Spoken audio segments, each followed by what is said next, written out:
Sikretong US aircraft nasa Israel na, Hamas at Iran, gulat na gulat. Alright, kamusta mga kaibigan? Welcome sa Arbin Polo TV. Ang US Strike Group pinangungunahan ng mga napakamamahal na mga warship. Oo, at ang halimbawa ay ang mga ito. Ang carrier Gerald Ford na mas bantog bilang the cruiser Normandy. At kabilang pa dito ang Thomas Hunter Remnage at Macfall.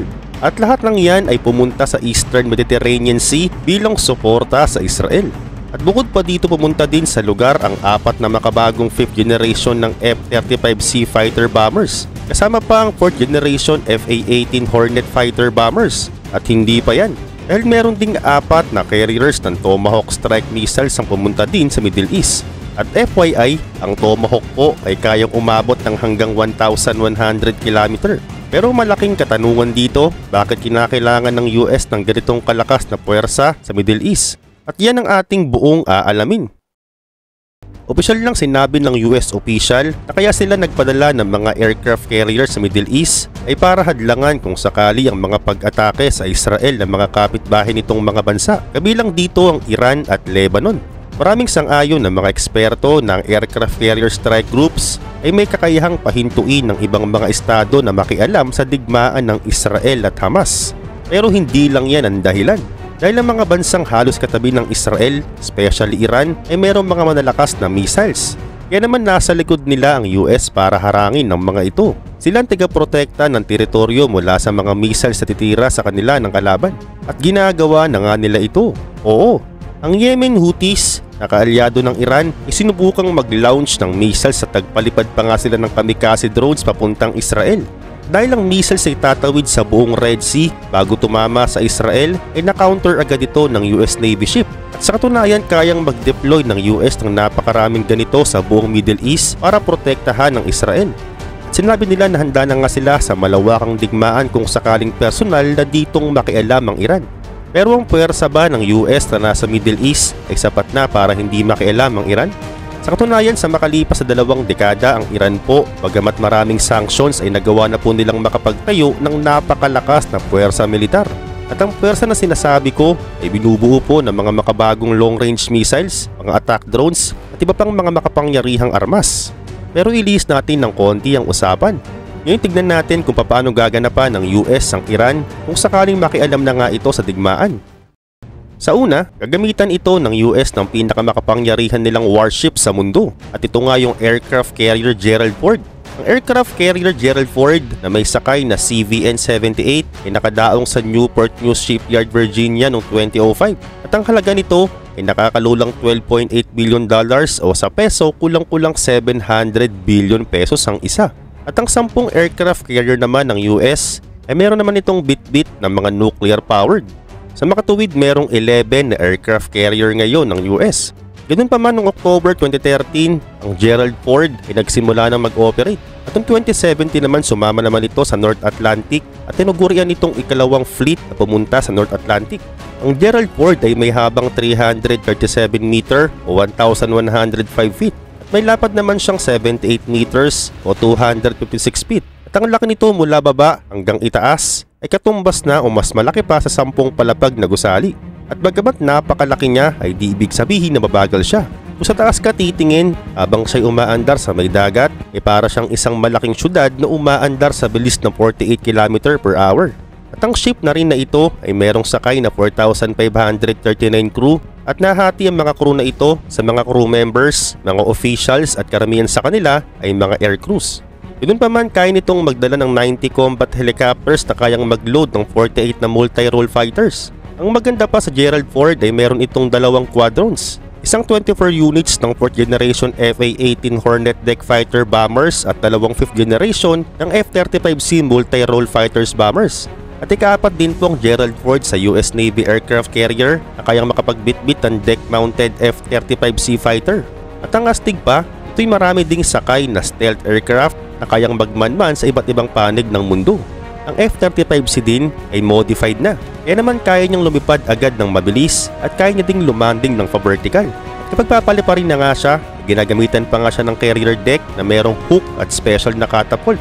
Sa kabilang banda, ang iba namang mga carrier aviation nito, kinabibilangan din ng Sikorsky HI-60 Seahawk multi-role helicopter. Kabilang pa dito ang SH-60F Ocean Hawk anti-submarine helicopters at kasama nga rin dito ang HH-60H Seahawk deck and rescue helicopters.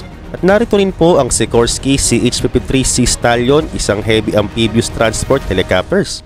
At hindi pa yan ang bitbit ng Gerald Ford, dahil kasama rin niya ang 2 unit ng Grumman E-2 Hawkeye Long Range Radar Detection Rotary Wing Deck Aircrafter.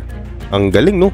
Ganun pa man, ang F-35C naman ay kayang magbitbit ang halos 8,160 kg na mga kargada. At ang mga kargadang tinutukoy ko dito ay ang AIM-120 ARAM, AIM-132 ASRAM, AIM-9X Sidewinder, Irish T air-to-air missiles, AGM-154 GSW, AGM-158 JASSM air-to-air surface missiles, at GBU-31 JDAM guided drop bomb. Grabe, no? At ang FA-50 naman ay kaya naman itong magdala o magkarga ng halos 7 tons na kargada. Kinabibilangan naman ito ng AIM-120, AIM-7 Sparrow, AIM-9 Sidewinder at isa ding air-to-air missiles. Kasama rin dito ang AGM-88 HARM, AGM-84 Harpoon, Mark 80 guided bombs, CBU-87 at JDAM guided bombs. Grabe din to. Na nakakagulat pa, meron ding anti-aircraft weapon ng Gerald Ford. At ito ang MK-49 surface-to-surface missiles launcher at bawat isa nga sa kanila ay binubuo ng 21 RIM 116A missiles. At dagdag pa, ang Gerald Ford din po ay binubuo ng 2 MK-29 na armado rin ng RIM 162 ESSM missiles. At ang armas na ito ay dinisenyong kumounter ng mabilis na missiles ng kalaban. At ang RIM 116A SAMs naman ay nakadesign naman itong tumira ng target na may layong 10 km. At ang RIM 162 missiles naman ay kayang umatake sa layong hanggang 50 km. Napakatindi nito dahil meron din siyang artillery anti-aircraft weapon system na binubuo naman ng 2 6-barrel ng Phalanx MK-15 Block 11 guns ng 20mm caliber Gatling system. At may features pa siyang radar control para talaga namang sapul ang target. At kaya nitong magpakawala ng 4,500 rounds sa isang minuto. At halos kaparehas nga ito ng malaking kanyon ng US fighter jets na F-16. Ang kanyon na ito ay dinisenyo talaga para kumounter ng mga anti-ship missiles at kung harapan o malapitan ng labanan, gagamitan nila ito ng M2 BMG 12.7mm large caliber machine gun na naka-mounted. At heto pa, kung propulsion system ang pag-uusapan, ito'y meron 2 A1B nuclear reactors at ito nagbibigay ng lakas at kuryente sa lahat ng system. At ang kakayahan nga nito'y nakakalula. Kaya niyang magbigay ng 700 megawatts at ito'y 25% na mas marami kumpara sa A4W reactors na nilalagay sa mga simpleng barko. Dagdag pa, kaya niya ding mag-produce ng halos 126 megawatts o 168,000 horsepower ng kuryente. At di pa rito kasama ang 260 megawatts o 350,000 horsepower para naman sa propeller ng barko. At lahat ng buong power ng barko, i-generate po yan ng 4 na grupo ng Westinghouse steam turbine. At salamat sa A1B reactors dahil nagagawa ng Gerald R3 type aircraft carriers na lumipad ng unlimited. Dahil din dito kaya ng barko na mag-operate ng 50 years nang walang palitan ng mga fuel rods. Sa makatuwid ng mga reactors na ito, hindi kailangan pang i-charge sa buo nitong buhay sa aircraft carrier. Kaya naman may kakayahan itong lumibot-libot kung saan-saan.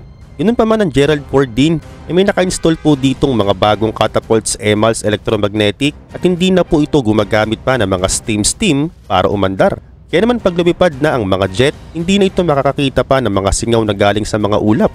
At heto pa, ang Gerald Ford din po ay di basta-basta nauubusan ng power dahil meron po siyang malaking bilang ng mga surplus powers. At pag nag-ooperate nga sila, kalahati lang po ng power ng Gerald Ford ang nagagamit. Pero bakit? Ang kalahati kasi nito, reserba nga nila para sa future technology. Pero ano-ano ba ang mga future technology na ito? Ito ang laser. Oo, kailangan nila ito. Pero bakit? Ang mga makabagong anti-ship kasi ng China ay may kakayahan ng lumipad ng hypersonic speed sa bilis ng Mach 5. Dahil dito kaya na nitong wasakin ng Gerald Ford ng walang kahirap-hirap. Parang Japan lang po ito noong World War II. Ang Japan ay gumamit ng mga bagong teknolohiya noon, kaya napalubog nila ang mga makapangyarihang barko noon ng Amerika at British. Oo, at ang missiles nila ay kayang mangwasak ng kahit anumang barko na lumulutang sa tubig. At sa ngayon po, ang China pa din nagde-develop pa ng isa pang makabagong hypersonic missiles na kayang umabot ang bilis ng Mach 10. Tinesting nila ito sa Taklamakan Desert. Gumawa nga sila dito ng target na kasing laki ng mismong buong US aircraft carrier. Kaya naman, oo, ang pinakamalakas na barko ay lulubog talaga kapag tinamaan ng ganitong klaseng missiles. At para hindi ito mangyari, ang Pentagon po ay magsasagawa na ng mga lasers. At dito kahit gaano pa kalakas at kabilis ang missiles mo ay umaasa ang US Navy na talo ito ng lasers nila sa future. Napakahusay po at napaka-epektibo ng lasers dahil pagaganahin ito ng kuryente at ang malaking Gerald Ford nuclear reactors. At oo, dahil dito kaya niyang mang lasers sa bilis ng speed of light, kaya talaga namang talo dito ang Mach 10 ng China. At sabi pa nga ng mga eksperto, para makagawa sila ng laser na mas mabilis pa sa Mach 10, ay dapat makapag-produce sila ng at least 300 watts. Sinasagawa na nga nila ito ngayon. At next year, ayon sa US Navy, detesting na nga nila ang sandatang sinusuportahan ng 300 watts at ang testing na ito itatawagin nilang HELCAP na ang ibig sabihin ay High Energy Laser Countermeasures Program. At sana magawa na nga nila ito agad para meron silang panapat sa China. Ang galing no? Sana at least kahit isa sa mga yan magkaroon man lang ang Pilipinas. Sa tingin mo,